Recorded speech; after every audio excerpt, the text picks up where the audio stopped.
నమస్తే అన్న, అందరికీ నమస్కారం. ఈద్ ఆల్ ఆదా సందర్భంగా కువైట్లో బక్రీద్ పండుగ సందర్భంగా బలి ఇచ్చే జంతువులను స్వీకరించడానికి అధీకృత వధశాలలు సిద్ధంగా ఉన్నాయని చెప్పి public authority for food and nutrition authority అధికారులు ప్రకటించారు. అలాగే ఈ విభాగానికి సంబంధించిన డైరెక్టర్ మహమ్మద్ ఆల్ సలేం గారు ధృవీకరించారు. గత ఏడాది 32,000 జంతువులు ఏవైతే ఉన్నాయో, గొర్రెలు కావచ్చు, మేకలు కావచ్చు, పొట్టేలు కావచ్చు, వధ జరిగిందని చెప్పేసి ఈ ఏడాది ఆ సంఖ్య 15 నుంచి 20% పెరిగి సుమారు 40,000 గొర్రెల బలులు జరగనున్నాయని చెప్పేసి ఆయన వెల్లడించారన్నమాట.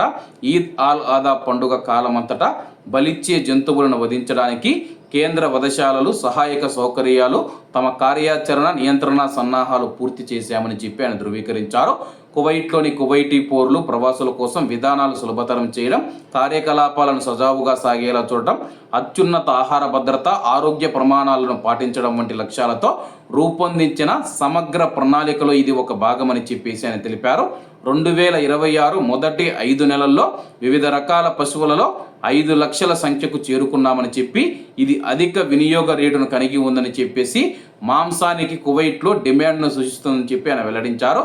2025లో వధించిన జంతువుల మొత్తం సంఖ్య 10,60,000 దాటిందని చెప్పి ఆయన వెల్లడించారు. ఈద్ ఆల్ ఆదా మొదటి రోజున వధ కార్యకలాపాలు గరిష్ట స్థాయికి చేరుకుంటాయి.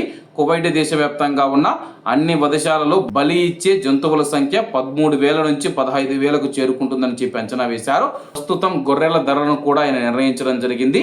జాతిని బట్టి 60 దినార్ల నుంచి 120 దినార్ల వరకు, అలాగే కువైట్లోని స్థానిక గొర్రెలు 170 నుంచి 200 దినార్ల వరకు ఉన్నాయని చెప్పి ఆయన తెలపడం జరిగిందనమాట.